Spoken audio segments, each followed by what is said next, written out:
Balmond na buff, nakakatakot ng kalaban.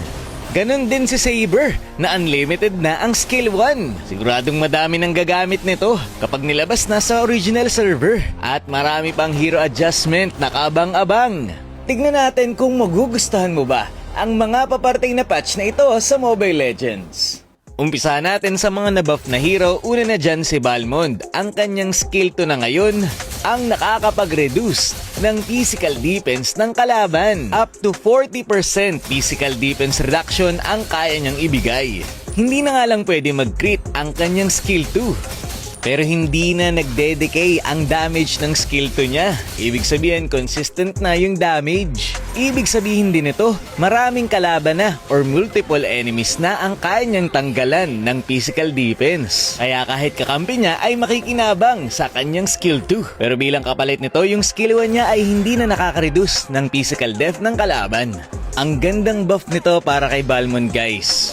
Next natin ay yung buff Saber. Ito, nakakatakot lalo na sa low rank.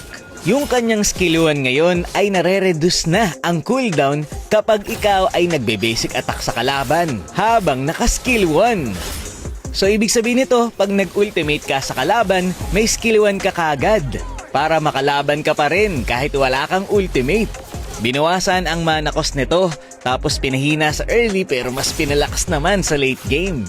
Binawasan din ang mana cost ng kanyang skill 2 sa early pero dinagdagan naman sa late game. Mas pinalakas din yung base damage ng ultimate ni Saber. Grabe! At nabuff din ang kanyang mga attributes. At mas pinalakas din ang kanyang attributes. Hindi na siya ultimate dependent. Kahit walang ulti, pumapalag. Next natin ay yung buff Pakito. Tinanggal na yung effect sa kanyang passive na 85% na lang ng total physical attack niya ang nagiging damage ng kanyang basic attack. So, magiging mas masakit na yung basic attack niya. Yung kanyang enhanced skill din ay magdidil na ng 10 to 40% extra damage sa mga minions kaya mas madali na siyang makaka-clear. Kapag gumamit ka din ng enhanced skill, magkakaroon ka din ng 10 to 40% damage reduction depende sa level.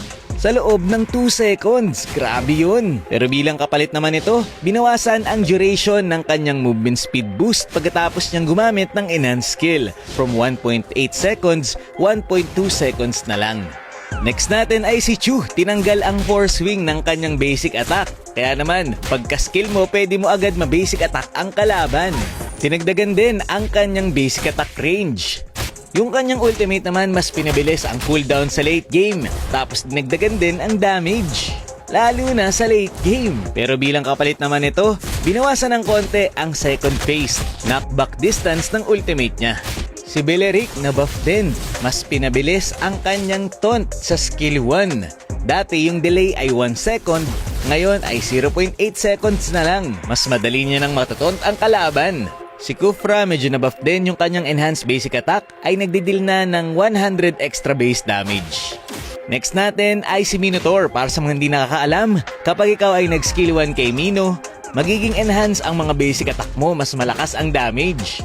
Dati 3% ng total HP mo ang damage ng enhanced basic attack mo.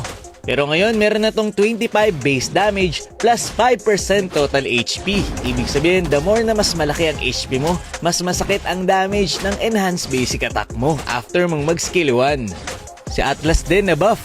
Yung kanyang skill 1 ay 4.5 seconds na lang ang cooldown at all levels. Ibig sabihin, kahit early game pa lang, may spam niya na ito. Si Carmilla, mas pinalakas din ang skill 1 from early game to late game. Tapos yung kanyang nananakaw na hybrid defense ay dinagdagan din sa late game. Si Lolita naman, binawasan ng cooldown ang kanyang skill 1. Pero 50% na lang ang kayang i-reflect na damage ng kanyang skill 2. Sa mga adjusted hero naman tayo, yung skill 1 ni Khalid ay binawasan ng damage early game. Pero para mabalance pa rin ang kanyang clearing ability, dinagdagan nila ang damage on minions ng kanyang skill 1. Yung skill 2 naman niya ay binawasan ng cooldown from early to late game. Grabe din yung adjustment dito kay Marcel.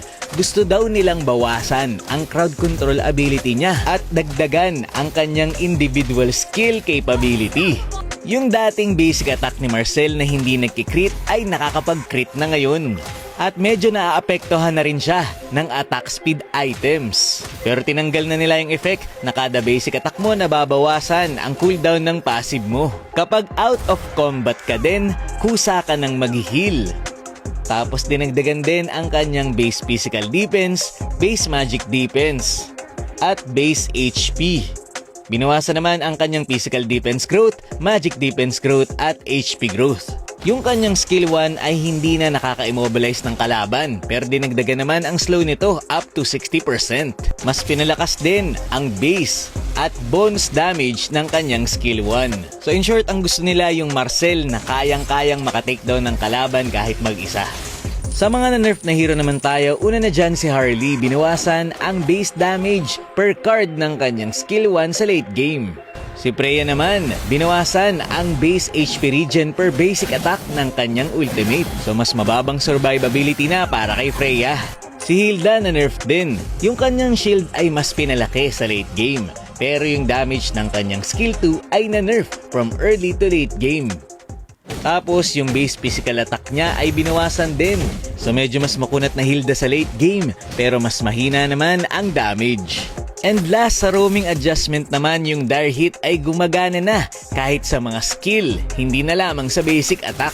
So pwede na mag-Dire Hit yung mga skill-based tank. Paalala lang, advanced server pa lang to, kaya posibleng marami pang mabago. So anong masabi nyo tungkol dito? Yun lamang for this video. Maraming salamat sa panonood, and to God be the glory.